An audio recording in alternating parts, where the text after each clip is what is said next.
Hi everyone, welcome back to my channel. I hope you guys are doing well. As you guys can tell by the title, I am back with another podcast. This one is a little bit different. I really want to use my platform for bringing awareness on certain disorders that are not really covered a lot in the media, I feel like. And in today's video, I have a special guest, and she is actually how I found out about this disorder called NMO. She's obviously going to tell us more about it because I have no clue what it is, and that's why I really wanted to educate not just myself, but you guys on it as well. So without any further ado, please welcome Letitia. She is a 23-year-old. She is a vibrant, amazing. She's like an OG Slay Squad member as well. So hi Letitia, welcome. Hi guys, thanks so much for having me again on the podcast. I'm so excited to be here. And thank you for just bringing attention to the disease. It's definitely not something that's like talked about often enough, and it needs to be. So thank you for this platform and for talking about it. We're so thankful, like the NMO community internationally and nationally, we're so thankful. Oh, awesome. So tell us a bit about yourself, tell us your struggles, and obviously tell us about yourself in general. So all the fun things about you, and then we can get into the more serious stuff. But yeah. Okay, so as Sanesh said, I am 23. I work for a recruitment company as a recruitment administrator, but I'm actually a BCom marketing graduate. I graduated in 2018. I'm just your average, KZN girl. We moved up here to Joburg like 12 years ago, born in KZN. My hometown is Phoenix in Durban, 031. And yeah, there was nothing ever like super special or like catchy about me.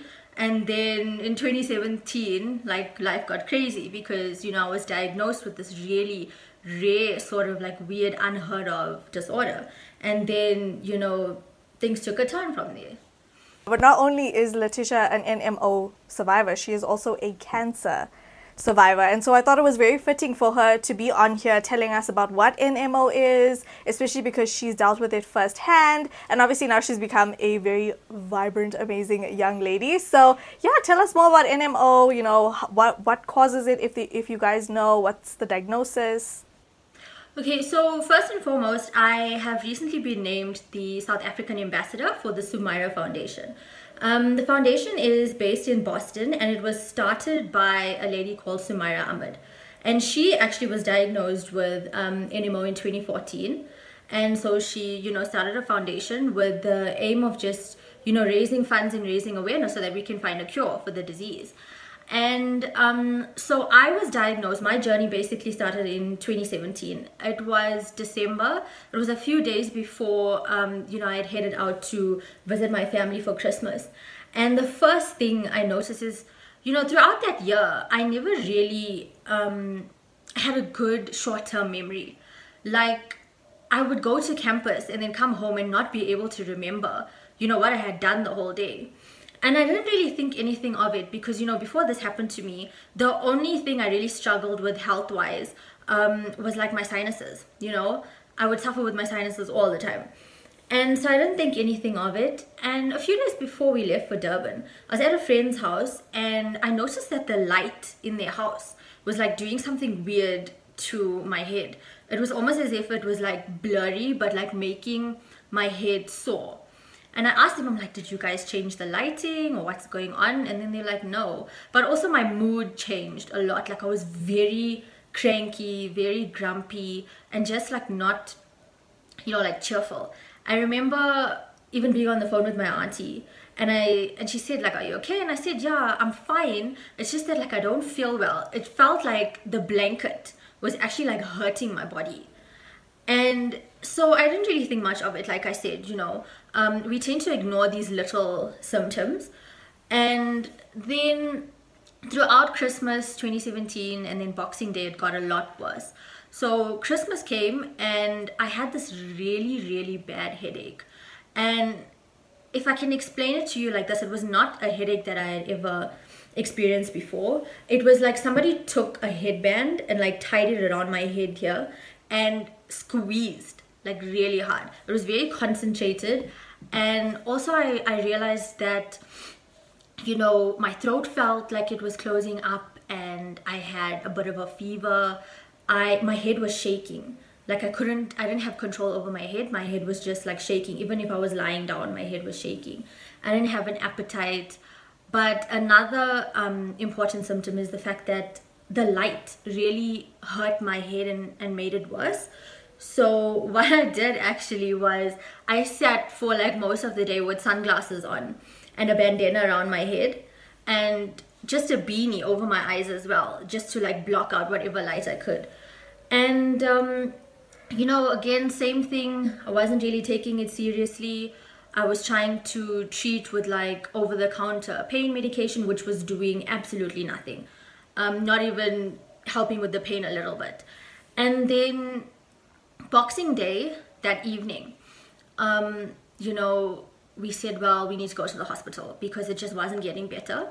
And I remember we went to the Amshlanga Netcare, and so we were in outpatients and they ran like all these tests on me, and they even took my temperature, and it was just like a few digits higher than a normal temperature.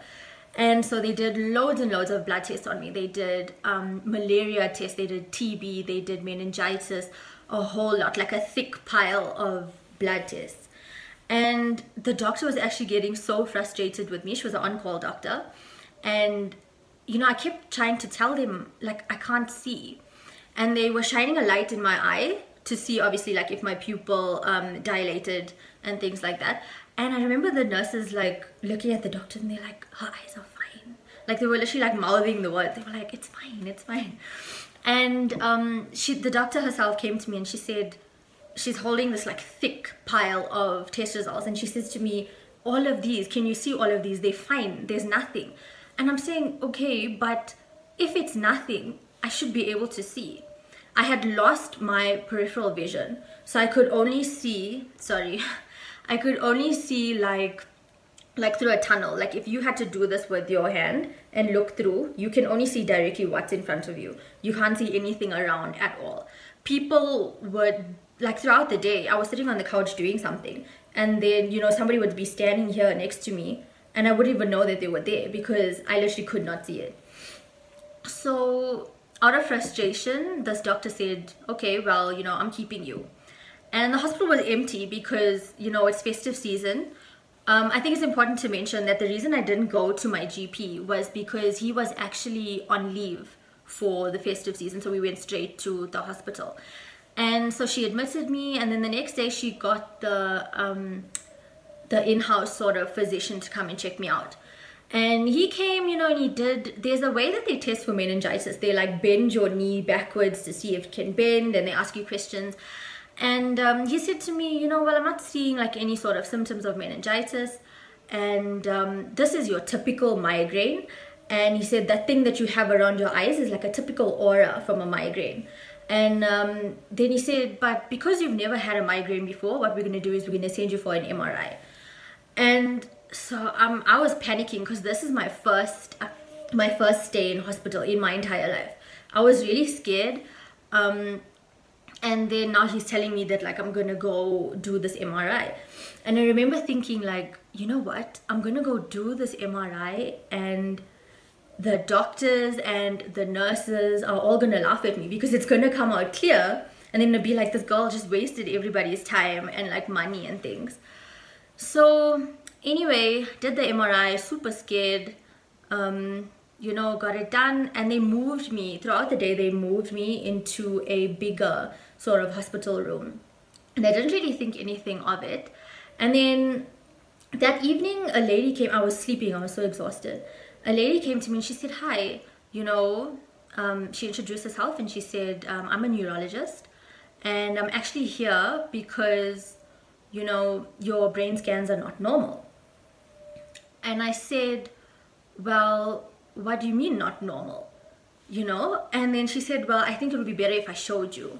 So she took me to the front of the ward, and at the front of the ward was like a screen with my scan on it. And on the scan, you could literally see, so there's your brain on the scan. You could literally see a long, dark shaded area on the one side of my brain. And she said, can you see that thing over there? And I said, yeah. And she said, that shouldn't be there. And I was like shocked. I was like, oh my God, seriously? And then she says to me, yeah, so what we think it is, what this looks like to me, is something called herpes viral encephalitis. So the way they explained that to me is, do you know when you get like a fever sore on your lip? So they explained it to me that, you know, it's like if you've never had a fever sore on your lip, there is a small chance that you can get this super rare thing called encephalitis. And they said to me, think of encephalitis as, or that specific type of encephalitis as like having cold sores but on your brain. And I was like, okay. And then she explained to me, she said, no, you know, the treatment is 21 days of a drug called acyclovir. And it's an intravenous type of drug, I think. I could be, you guys can fact check me on that one. But they give it to you through a drip. It needs to be the same time every day and in the same dose. So I spent 3 weeks in hospital, and you know, in all that time I still couldn't like really see. They had doctors coming to check me out, different types of doctors. And you know, they would do eye tests with me to see how far I could actually see. I think there's a video of it, but the doctor put his hand like right here. And I couldn't see his finger because I could, like I said, only see, you know, straight through there. And yeah, I saw lots of different doctors, did lots of different tests. I went to an ophthalmologist and he checked my optic nerves. And he found that there was actually inflammation and damage on my optic nerves, and that's why I couldn't really see. You know, I had to do occupational therapy to learn how to see again. And the entire time that I was there, you know, this doctor kept saying to me, you're not sick enough to have, you know, this type of encephalitis. And I said, what do you mean I'm not sick enough? And she said, no, you know, usually people with this type of encephalitis, they are vomiting and, you know, they're feverish and they can't cope. And to her, I looked well. And the pain got better. You know, so towards the end of that 3 weeks, we did another MRI to see, you know, if the medication was working. And the MRI didn't show any improvement. And she said, you know, it's probably because sometimes the MRIs can lag. And even though, you know, you're feeling better, it cannot show up on the, in your brain and on the scan itself. So she said to me, you know, come back in February and we'll retest. I'm sorry, this is a really long story, but I'm trying to be as thorough, you know, and give like as much information as I can. So we flew back to Joburg, and you know, I just kept getting sick. I kept getting sick, and we came back to Joburg. I think I got like an ear infection, and the reason they said it was an ear infection was because when I would walk, I would like sway like this. Like I couldn't just walk like a normal person straight. When I would walk, I would like all of a sudden like tilt to the side and stuff. And so we went, you know, to the hospital, and then they got an ENT to check me out. And he's like, no, it's just like a middle ear infection. I'm like, okay. Then I went home for about a week. The next week I was sick again. And this was different because I couldn't stop vomiting. I was fine the whole day. I remember even watching like Indian programs with my granny the whole day. And then towards that evening, I just couldn't stop vomiting. And it was so bad. It was like really bad vertigo. It was so bad that like even if I turned my head like this, I would like instantly throw up. And I couldn't turn in my sleep either. I couldn't turn my head in my sleep because I would throw up. I lost, I think, 6 kgs in 4 days. And they said to me, you know, we're going to send you for a gastroscope. And they did the gastroscope, and they said, you know, you have like some inflammation. And it's probably because at that point, they had treated me for so many different things. I don't know if you remember, but there was actually a listeriosis outbreak around that time. It was the beginning of 2018. So because they said to me, you know what, let's just make sure and we'll treat you with this medication for listeriosis in case you have it. They treated me for listeriosis and also all the medication I had been on throughout December. They said it can cause like some inflammation. So they treated me for that, and then they discharged me. And I remember they got a neurologist to come and see me because obviously, you know, I had just spent 3 weeks in hospital for this neurological condition. And I was actually just so scared and so fed up of being sick and like being in the hospital that I lied to my neurologist. She was examining me and I couldn't walk. I still couldn't walk. And she said, "Is this how you normally walk?" And I was like, yeah, this is how I normally walk. Couldn't walk to save my life properly. Couldn't even walk in a straight line. And I lied because I wanted to go home. I was so tired of just being in the hospital and being sick and being poked and prodded and whatever. And then so they discharged me, and then I landed up there again a few weeks later, maybe 2 weeks later. And this was because number one, I couldn't walk. Number two, I couldn't see anything straight. So if I'm sitting straight right now, but if I looked ahead of me, everything in the room was crooked. And I had vertigo. You know, I would wake up every morning feeling dizzy. And then another like super scary symptom was the fact that my eyes wouldn't stay still. So they would constantly jump like this. So I couldn't focus and look on one thing because my eyes were like constantly moving like that. And like also it affected my sight and I couldn't really see. So again, they took me to the doctor. At that point, I had been seeing my neurologist, I think like once a week, just so that she could check up on me. And then we phoned and we said, you know, this is what happened. And she admitted me again. And, you know, we found that I had these brain infections in my head, like more than I had over December. They were in different places now. And they just didn't know what it was. All they could do was they treated me with intravenous steroids. So that's steroids that you get like through a drip and whatever. And it's supposed to stop the inflammation in your body. And yeah, so they treated me with steroids so that the symptoms, you know, sort of calmed down a little bit. And I remember the doctors just being like so almost helpless because they didn't know like what it was. And so they recommended us to a specialist, a professor of neurology. And we went to see him. And his whole thing was, you know what?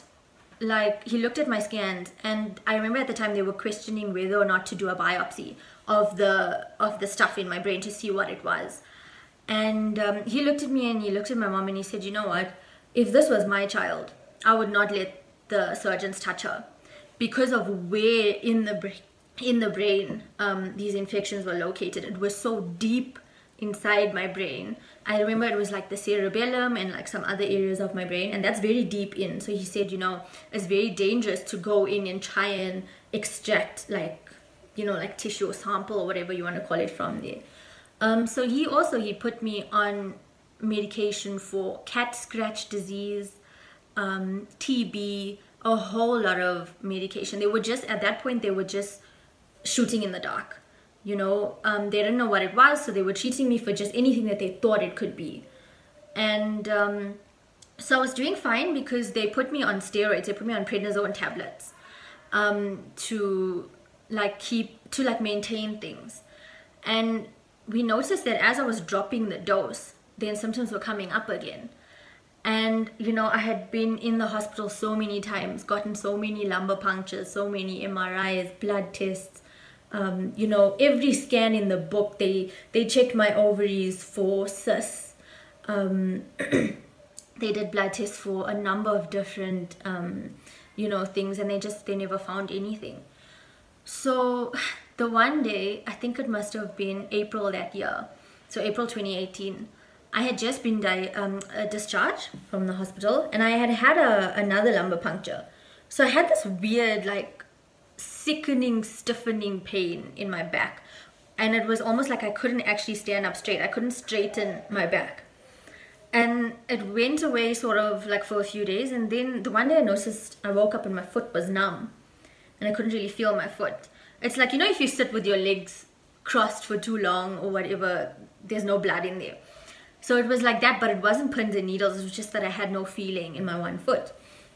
And so on my visit to my neurologist that following week, I said to her, Doc, listen, I also have had this weird burning pain around my waist. I couldn't even wear pajamas because the feeling of the material on my skin was painful. It was burning. And they checked, I remember in my appointment before that, she checked my kidneys and everything was fine. And so then we just sort of left it. I thought, you know what, I'm on so much medication, it's probably just a side effect from one of those things. And so I went to and explained my symptoms, and immediately she was on the phone. She was like, you know, talking to the doctors, we have some spinal symptoms here. And then they sent me back into the MRI machine, and they saw that I had a lesion on my spine now. So the entire time it had just been on my brain, but now I had a lesion on my spine. And that's why, you know, I didn't really have feeling in my foot, and hence the pain around my waist and all of those things. So then she said to me, you know what, we're gonna test you for something. You probably don't have it, it's very rare, but we're gonna test you for it and we'll see. It's something called NMO. So then I'm like, okay. And yeah, so they sent this test off. There's nowhere locally that does this specific test. So what they do is they test you for cells called AQP4 cells, aquaporin 4 cells, and that's a way that they use to diagnose you with NMO, because if you have it, these cells would be in your body. And so they sent it off to, I think, the UK to be tested, and we got the test results back and they were negative. So then she was like, okay, cool, you know, it's negative, it's fine. Then, you know, sometime I think later on that April, because this would have been at the beginning of April or maybe the end of March, later on in April, I was receiving outpatient therapy for that same spine infection. So again, they were just dosing me up with steroids. And my mom and I were laughing because there was this doctor, he was a neurosurgeon in Durban that I had seen. And I went into his office, and like one of the first things he said to me was like, your neck looks a bit fat for your face, huh? Like typical Indian doctor, same accent. He said it to me exactly like how I said it to you now. And so my mom and I were laughing, and my neurologist here in Joburg, she walked in, she said, what's going on? And then we described to her, you know, what he said to me. And then she starts feeling my neck here, and she says, well, you know, maybe he thought you had something called a goiter. But we haven't, I don't feel anything here, but we haven't sent you for that test as yet. So let's send you for the test. So they sent me for a scan, like how, like a sonar. So how pregnant women go for that scan where they can see on the inside. They did that for me, and they found something. It was like a tiny little nodule on the side, I think, of my thyroid. And so they sent me for a different scan, and then they found out that it was a cold nodule. And then they said to me, you know what? Cold nodules, you can't just leave it. It needs to be removed, you know? Even though we don't know for sure that it's cancerous or, you know, dangerous, it needs to be removed either way. So I had a surgery, and they actually cut out half of my thyroid and where the nodule was. And I remember the surgeon saying to us that I was awake. And he said, no, it's afterwards. Obviously, I wasn't awake during the surgery. Can you imagine? No, but I remember him saying to us, like, no, it was tiny, this tiny little thing. And I think it was like 3 millimeters long, this tiny little tumor. And basically what they did then was they tested the tumor. Number 1, it was cancerous. And number 2, it had a whole lot of those AQP4 cells in them. So that's how I got my diagnosis of NMO. And that's what had actually been causing all the catastrophe in my head, in my spine, my eyes, everything. So after I had my surgery, we booked my first treatment. So it's a treatment called rituximab, and actually what it is it's there's a lot of debate as to whether or not you can define it as chemotherapy. It is a drug that is used in chemo, but because for NMO treatment you're only using rituximab and not the other drugs that go along with it, and in a smaller dose, they don't necessarily classify it as chemo. But yeah, that's basically, you know, the story. I've had 2 full doses of rituximab since then. And yeah, my story is very complicated. My case is very complicated because because I had cancer and then the cells were in that tumor, the doctors can't really tell me whether or not, now that we've taken out the tumor, the NMO is gone, or I'll just always have NMO, just like with all the other patients who suffer from NMO. So that's why my case is so different. The last infusion I had was actually last year March. We were supposed to do another one this year March, and then, you know, COVID happened and we decided it wasn't safe. So we've just been sort of waiting to see how I do, so we know how to move forward. Yeah. In case you guys didn't know, you better watch the ads of this video and this podcast, because all the proceeds from today's video is going to be donated to the Sumaira Foundation for NMO. And I hope you guys will utilize the link in my description bar and go ahead and donate as well, whatever you can, no matter how little, no matter how large you can. Just any donation counts towards finding a cure for NMO. So yeah, that was your whole diagnosis. Do you want to tell people, I don't even know how to say NMO properly, but do you want to tell them what it actually stands for? Okay, so NMO actually stands for neuromyelitis optica.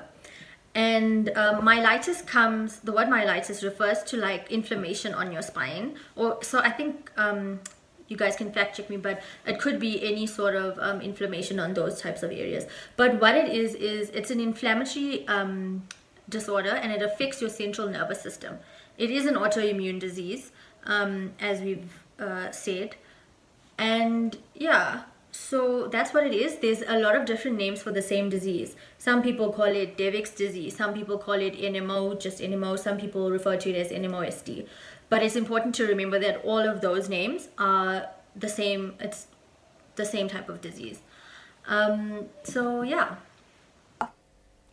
I just thought, you know, I actually came across this via Letitia's posts on her feed, on her story. She would always post stuff about being in the hospital, getting treated for a whole bunch of stuff. And I was always so interested. I was like, what is this NMO? You know, you don't really know what it is. And I was talking to a whole bunch of my friends recently, and I was like, guys, I really want to do a podcast on NMO because I personally don't know what it is. You know, I don't know how it comes about. You know, like she said, it's an autoimmune disease.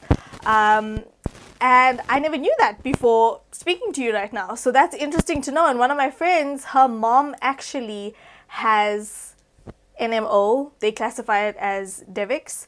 And so it's really, really crazy how many people actually struggle with this. And the fact that there's no cure is like, we need to find a cure for this type of stuff. You know, there's so many amazing innovations in technology, and yet we lack the resources to find a cure for NMO. So how are you currently coping with it? Like, do you currently have any symptoms or anything to that effect? So it's important to, I just wanted to make a note though, because I think it's important to tell people that we don't know how it happens. Nobody knows what causes NMO. And also, it's very rare. So if I do the calculations according to, you know, how many cases per 100,000 or whatever people it may be, I think it's 1 in every 500,000 people. But whatever the number is, I did a small calculation the other day, and if South Africa's population is 60 million, it's somewhere around there, then there should be about 600 people in South Africa with NMO. So far, I've only been able to track down about 8 or 9 including myself. So I am in contact with some other survivors and things, and you know, we have a support group, and you know, you can ask questions about like your different treatments, or how you're feeling today, you know, what doctor can you recommend, or just general support. You know, this is a very it's a very hard thing to go through. It's a very hard thing to go through. At the moment, I'm actually not really feeling 100% myself. The last couple of days I've been struggling with my walking and like pain in my legs, and I've just sort of drawn it down to, you know, it's the weather, because I mean, it's been freezing here, and extreme temperatures can actually affect your ability to walk with this disease. When it's very hot, you know, I struggle, and the same as when it's very cold. But I need to actually get in touch with my doctor maybe on Monday, or well, you know, soon, just to find out, you know, if it's normal, if I should be worried, because like I said, you know, I haven't had treatment since last March.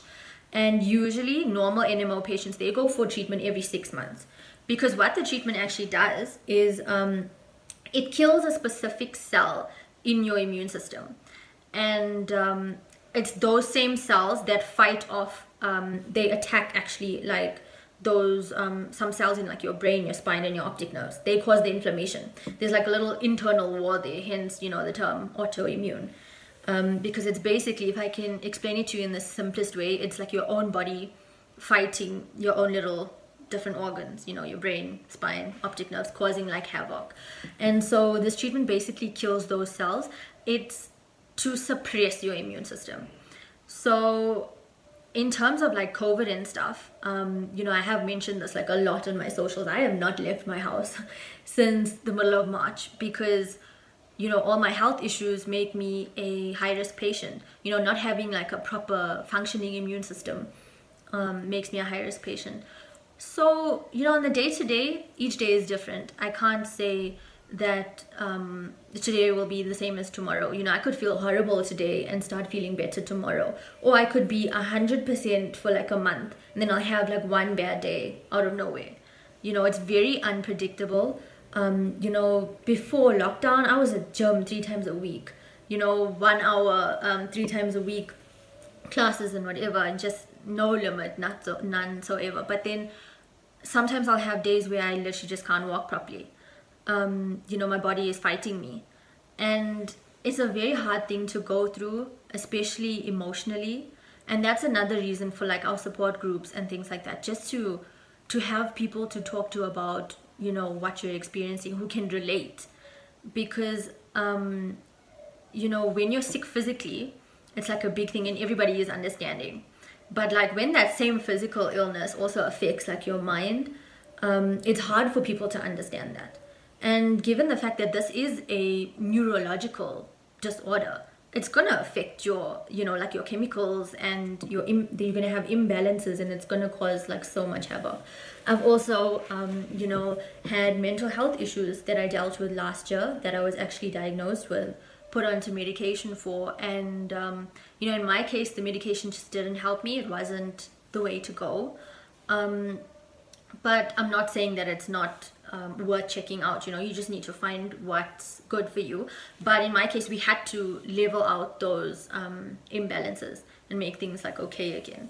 So yeah, I mean, I do pretty well day to day, but it's just those odd days every now and then where you'll be suffering with pain when you wake up first thing in the morning, or you know, you can't use your legs as well as you would like, and things like that, you know, headaches and whatever. But it's just part of the journey. You have to, you know, like learn to live with it. If this is going to be something that's lifelong, you have to adjust and you have to change your mindset, you know? Yeah. Definitely.